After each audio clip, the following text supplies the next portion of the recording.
All right, guys, welcome to another episode of GC Talks. David Vila here. I am going to be interviewing in just a minute, so hang out with me. Josiah Kennealy, he and his wife Micah lead the movement called Minnesota Young Adults. Now look, this is not the generation of tomorrow.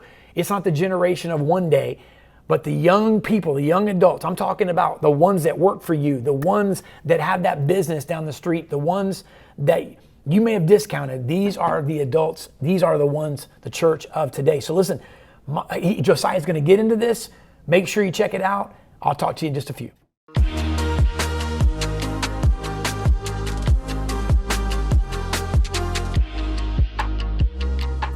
So brother, man, I am so excited for this interview. I've been looking forward to this for a long time. Matter of fact, you were one of the, when we started doing the GC Talks interviews, you were one of the first people that I had I wanted the team to reach out to, and I think somehow the wires got crossed, and so I asked about you a couple of months back, and I love you. I follow you on both Instagram and Twitter. You're active on both platforms, but this is why I love what you and your wife, your ministry, and what you guys are doing. It's about the generation that the world a lot of times is counted out, and I mean I remember back in the day. I'm 50. Youth pastors, my wife and I, and but it's different today because there's so much of a void of purpose. It seems like, at least from where I sit in the generation that is coming up in this, college, this career, and I want to ask you about this, where, but then there's a hunger. There's like you can almost see it in their eyes. We have a lot of that age that work for us, and they're just purpose seekers. What are you finding, man, when it comes to faith, when it comes to transparency, what they want to know, curiosity? I mean, talk to us a little bit about that, because I think that a lot of pastors, a lot of business leaders can really benefit from what you have to say about this topic. Well, David, it's an honor to be with you. Thanks for having me. And you hit it on the head. This is our life work. This is our passion point. And I always tell leaders, you can't sleep on the next generation, whether it's millennials, Generation Z that's in college right now, or even like our two daughters are the Alpha generation. And I love this verse in Acts that when the author of Acts summarized King David's life in a sentence, this is what he said. After King David had fulfilled his purpose in his generation, he died and went to be with God in heaven. And so I've been thinking about that a lot, actually, about purpose in a purposeless day and age, in a day and age where everything is instant, DMs, everything's like in a second, in an instant, in a moment. We're very impatient, all of us. And yet God has this not microwavable, but this crock pot of purpose. And I believe that, first of all, you can fulfill your purpose in your generation, right. And that therefore that means that you have a purpose in this generation. God has a purpose and a plan. And I think that, both intergenerational dynamics play a part in the workforce, but I think as leaders, our aim should be, generational intelligence, that we should have friends that are cross cultures, cross denominations, cross aisles, and even across generations. And I think that it's so important to recognize that really what the next generation is looking for isn't hype. It isn't glitz. It isn't glamour. What it is, though, it is out with the hype, in with the hunger. Yes, I want to ask you something too, because from a business, because there's a lot of business CEOs, business leaders that are listening to this, as well as traditional ministry. So you have this young generation, and you're better with the labels, and there's so many. I love, by the way, I didn't know Alpha generation. I love that, so I'm going to look into that, because that just fires me up. What I see, what I feel there's something that they're labeled for a purpose and a reason that we're yet to see, but we're getting ready to see it. So that's really cool. But for this generation that's coming into the workplace, a lot of business owners I talk to, they don't know how to lead them.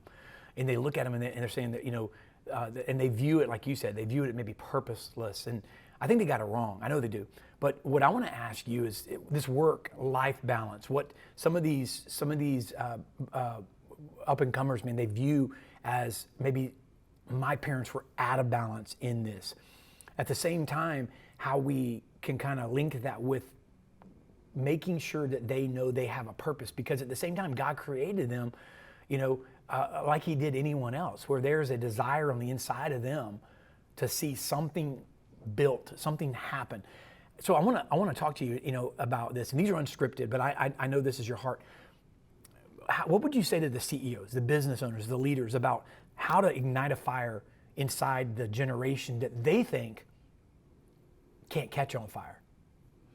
First of all, are they wrong? For sure. For sure. I think that, and data would show this, this is the most cause-driven generation that we've ever seen. Very diverse generation. This is a generation that wants to create more than they consume.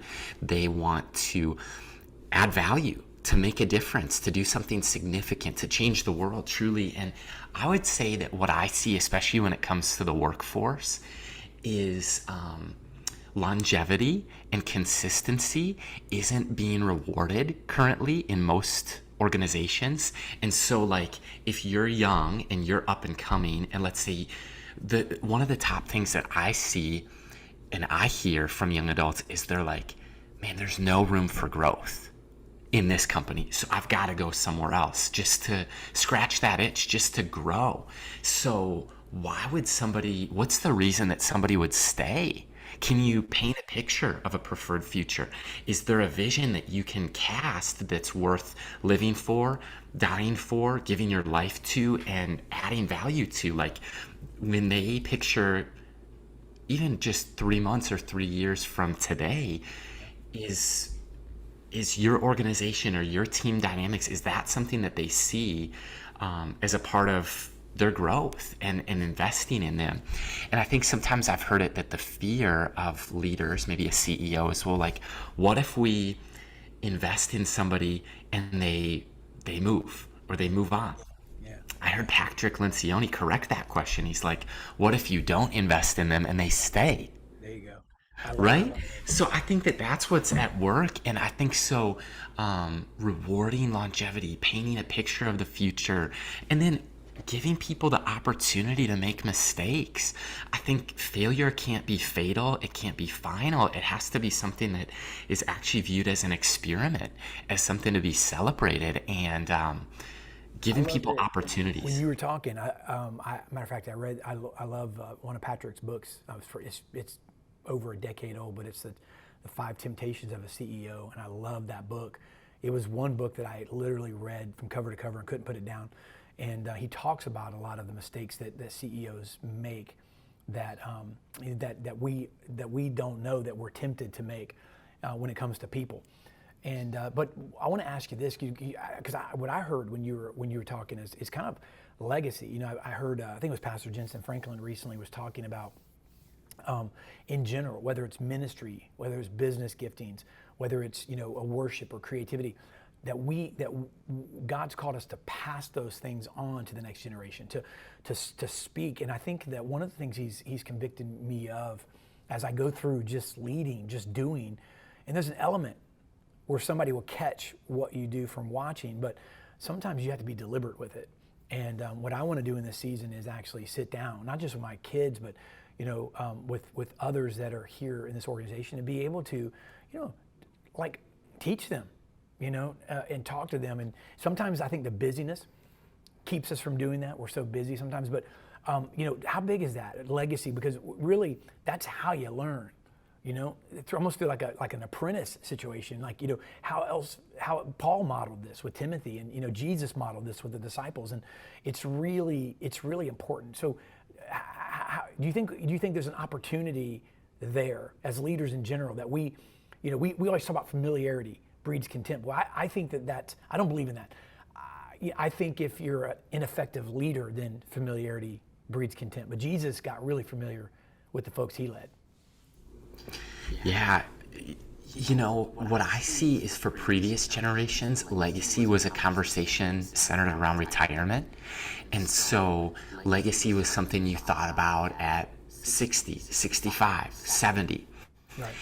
And now we see the boomers have not necessarily saved for retirement, for example. And so they're stressed about, will I be able to make it financially? Is Social Security going to come through, Medicare, all these things? And then you have a young generation that has seen, like, for example, Gen Z, they've seen 2 economic recessions by the time they're 20 years old. Yeah. So they've seen their parents and grandparents fear retirement. They've seen their older brothers and sisters, their cousins, and millennials take on too much student debt. So Generation Z really isn't having some of those same chains holding them back of student loans. And education's being reimagined, but also legacy is now one of the first things that young adults are thinking about. It's not uncommon for a 20-year-old to be thinking about saving for retirement, opening up a 401k or having a Roth IRA, these different things. And I think even beyond finances, young people want to take what they're learning right now and also deposit it and reinvest into their younger siblings, into the next generation. So I think that legacy used to be a conversation for 50, 60, 70-year-olds, and now I think it's happening in the teens and 20s. Yeah, I love it. I love it. So you're doing incredible things, man, with this generation. And, I would highly recommend your Instagram handle. It's been on the screen the whole time. So I encourage, if they're not already, follow you there. You're doing incredible things.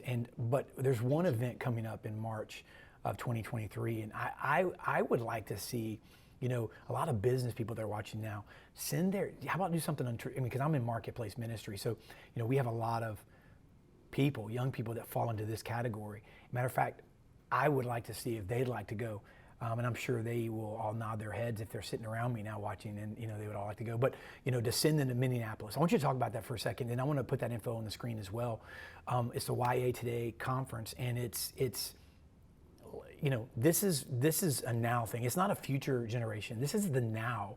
I mean, this is the now thing, and we can't afford to wait on it. So talk a little bit about that and why those that are listening, should send the young people around them to this conference. Hey, thanks so much for the plug on that. The Young Adults Today conference is happening in March, first weekend in Minneapolis, and really this is what we hope and desire to be a catalytic rallying point for leaders of the next generation and their teams. We believe that right now is a significant time coming out of pandemic culture. Everyone's lonely.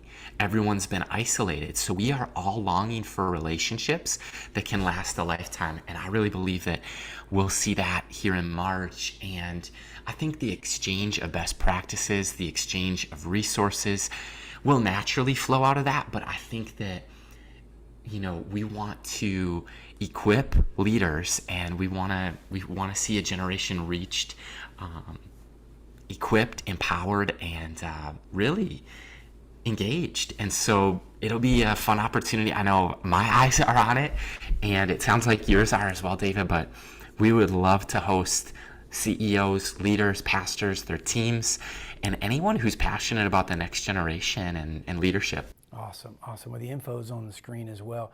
Man, I want to thank you, brother, for hanging out with me. And I know there's so much more. And again, follow this man, his wife, awesome people on Instagram.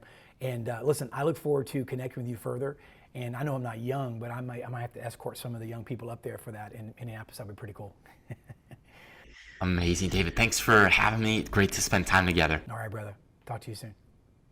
All right, guys, I hope you enjoyed that interview by Josiah Kennealy. Man, what an amazing time. Listen, if that didn't change your perspective in some things, look, I think you should go back and listen to it again. Look, I'll look forward to talking to you next time. Don't miss the next episode of GC Talks.